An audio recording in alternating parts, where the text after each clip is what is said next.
I am Bridget Lake, president of the Oviedo Winter Springs Regional Chamber of Commerce, and we are here with Mayor Matt Morgan of Longwood, running for County Commission, District 1, serving Seminole County.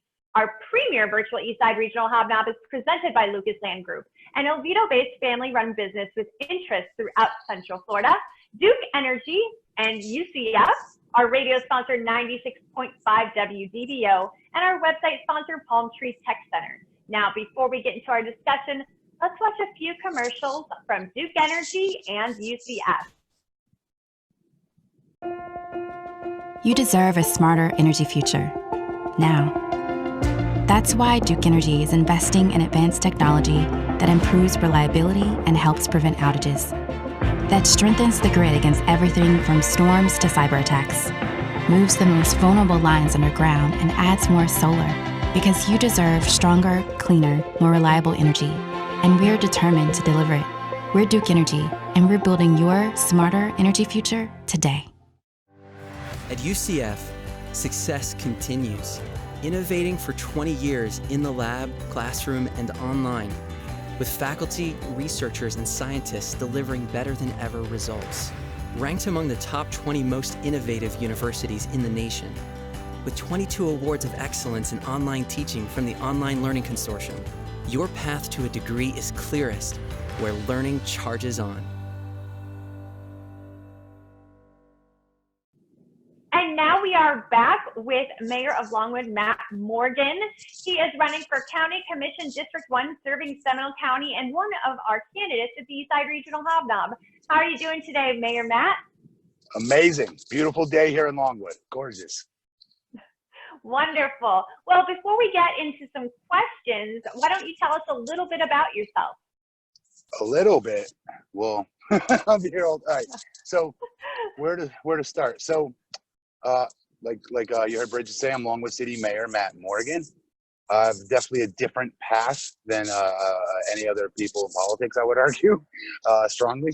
And that's a little personal part about me is that I grew up in special education from 1st to 5th grade in Connecticut, rode the short bus to school, got made fun of, got bullied, but overcame my learning disability. Back then they group you in special education if you had a learning disability, like ADD. So I learned how to deal with bullying, how to stand up for myself and things like that.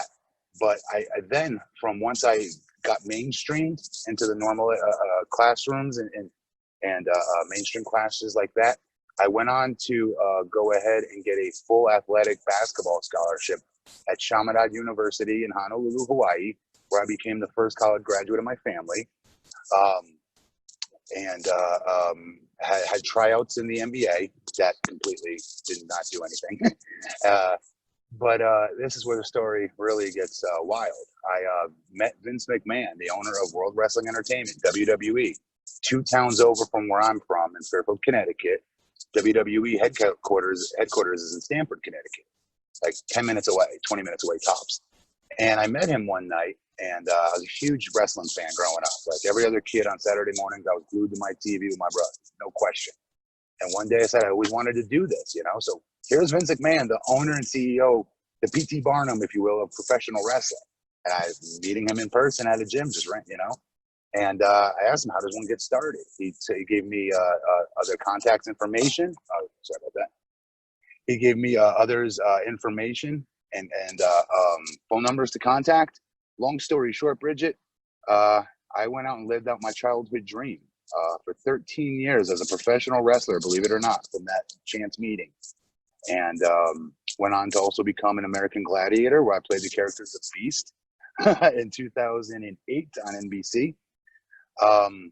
And all of these really amazing blessings, to be quite frank, without sounding braggadocious or arrogant about it. So here's a 13-year career in this sports entertainment field, right? With a college degree. The whole time I'm praying every night that one day me and my wife would be able to have children. I married my college sweetheart from Chaminade University, Larissa Vasper, now Larissa Morgan. And we were told we couldn't have children, Bridget. We were told we have no shot in hell of ever having kids. She by herself, me by myself. So combined, you can imagine if there was a negative percentage chance of having children, that was us. Went through 7 bouts of IVF with ICSI. None of them worked. It was incredibly expensive. We're about to start looking into adoption, right? And lo and behold, by the grace of God, my wife got pregnant. Larissa got pregnant. And I'm in year, I want to say 12 or 13 of my wrestling career at this point. And in the delivery room, my wife had an emergency C-section.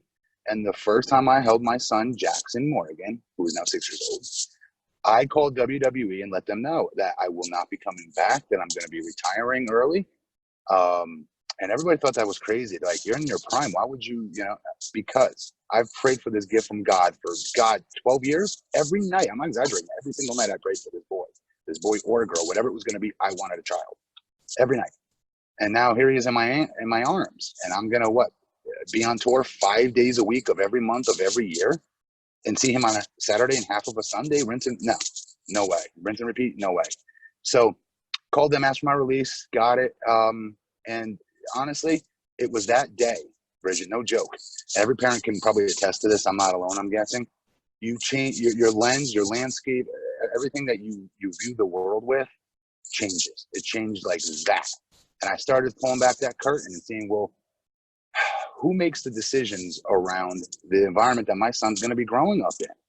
And first you pull back that city curtain to see who's making the decisions here in Longwood, our hometown, and you start to see like, well, then your neighbors start seeing that you're retired.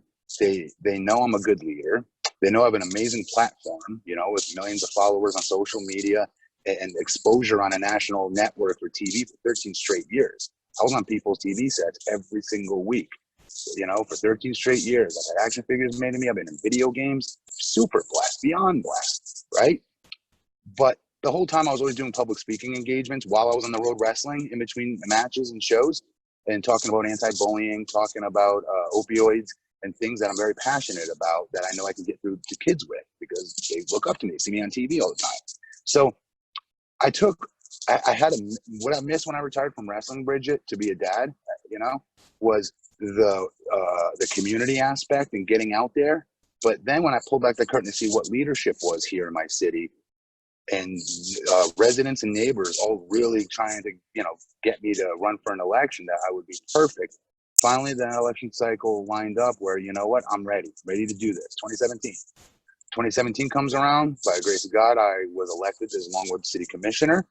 I immediately moved to deputy mayor, then mayor, where I was in Longwood. The commission gets to pick their mayor once every year. Our commission just recently elected to make me mayor again this past May. Again, so I'm technically a two-term mayor, if you will, within the one term, if that makes sense. Probably confusing people, but every city's charter is different that way. All right, so here's the nuts and bolts of everything. I'm also a 14-year recovered opioid addict. Early in my wrestling career, I got hooked on prescription painkillers because of injuries at first, and then I was just flat out hooked and addicted. And I was a fully functioning addict, so nobody really knew what was, that I had a problem. Heck, I would argue I didn't even know I had a problem the first 6 months of it, So I got it under wraps, got the help I needed, and turned my life around. And 2007, I was able to get my wrestling career back on track. I then was able to go on American Gladiators. All these great things happened, So special education, opioid, and the war on opioids, I play a major part of now. Because now that I'm a mayor in Longwood, I've been appointed to our Seminole County Opioid Council by Dennis Lima, where I take all the work that we do here in the county. And because I have a national platform as a, I hate that word celebrity. It's arrogant and I hate it. But whatever you want to say, a big following, right? And I have all these platforms to be able to go across the country. And one group that's called Turning Point USA. It's a very large conservative nonprofit organization that goes to college campuses to give them another viewpoint than what they're generally listening to from the professors and things like that. But I get up and not only talk about the conservative viewpoints to these college kids across the country, but also, this is very big, the war on opioids and how I play our part here in Seminole County between our OPOD initiative we have here in the county, which gives those who get arrested with opioid offenses an opportunity to get clean and sober their last year while serving their sentence. If it's a year or less sentence, they get to go to this OPOD and get the help they need while serving their last year. It's really an amazing thing. I'm honored to be a part of it. It's one of its only of its kind here in the country. And now that I've gotten out their national platform, there's other states that are going to start duplicating this. So it gets people remixed, if you will, and get them reintegrated into their communities to give back and contribute versus just going toward that crash course to death, right? You're either going to jail, institution, or death when you're on drugs, obviously. So I play a major part of that here in our county, and I'm very proud of my work with Sheriff Nima on that. I've been on stage with President Donald Trump, shaking my hand and congratulating me for my contributions across the country on the war against opioids, not just here in the county. And you know, the next step for me was so many people when I was elected in Longwood assumed I was their mayor in other cities. I'm not joking. Castleberry, Altamont, a lot of different people that maybe not pay attention as much to their inner city politics, I'm guessing. And I'd correct them, like, no, you have an amazing mayor. It's this person, blah, blah, blah. Here's the number. You're going to want to call them. They're amazing. But then they keep calling me back. And that kept going on for like 2 years, I'd say. And honestly, after about thousands and thousands of people, after a while, starts to say, Matt, we want you to be our leader. Can't you move here? So by me running for a county commission seat, I'm going to have that opportunity to lead be one of the 5 different leaders of the entire county to really put this county back on the national platform, the national map that it deserves to be. Bridget, you know this better than I do. We're on the I-4 corridor right here. This is a mega county, very important. And I'll argue in 2020 it's going to be more important than ever. And those Republican voters out there strongly suggest that we vote for a Republican candidate that actually will win the general election. To everybody else, though, that this role, you're supposed to serve everybody. When somebody calls my phone, I don't stop and say, wait a minute, are you a Democrat? Are you an MPA? Nobody does that. You take care of everybody just the same. That's what a real leader does. Really quick, during COVID-19, I was all over the senior citizen homes and assisted living facilities, Bridget, because I didn't see any leadership stepping up and going out in person, all right, with social distancing, wearing their mask, right, and communicating with our seniors that we're going to make through this. Guys, you're our most vulnerable. All these senior citizens have laid the pathway for all of us here in the county, Bridget, for me and you to enjoy. Think about our Leadership Seminole class, for example. Those that were before us laid the pathway for us for just that class as a smaller example. But so where was all of our leaders? We kept coming up in my head. Why is nobody going out and speaking to them and telling them we're going to get through this? You know, don't be so terrified. Just do the right thing. Be safe. We're going to get through this. And I did that all throughout Longwood. And then all the other senior citizen homes and communities across the county started calling me, want me to come in and do the same there. And I may or may not have on video me singing terrible rendition of Grease Summer Loving at one of my stops. Oh my God, it's terrible, embarrassing. Please don't look it up, folks, but you know, it's hilarious. But seriously, to do whatever I can to lift their spirits, you know. But the biggest take home for me was that all these other cities across the county were calling me to do it. Again, not to sound arrogant, but I was honored by that, because that's what real leadership is. You don't know borders, you don't know parameters. You get up off your butt and you go to these people in person and you help them. That's what leadership is. It's not just replying to emails and phone calls and whatnot. It's being everywhere all the time. You were just talking before we started this. I'm wearing my suit and whatnot because I just had a meeting with Sheriff Lima like 20 minutes before this. I'm going to have like 6 more after this while campaigning, because I love this. It's not a job. It's not. If you're doing this the right way, you're supposed to be everybody's conduit. You're not supposed to be the judge, jury, and executioner of decision-making for the county. You're supposed to be simply everybody's conduit. What are the things that the majority of the residents want done? And that's how you vote up there. All right. But more importantly, you can't treat it like a job.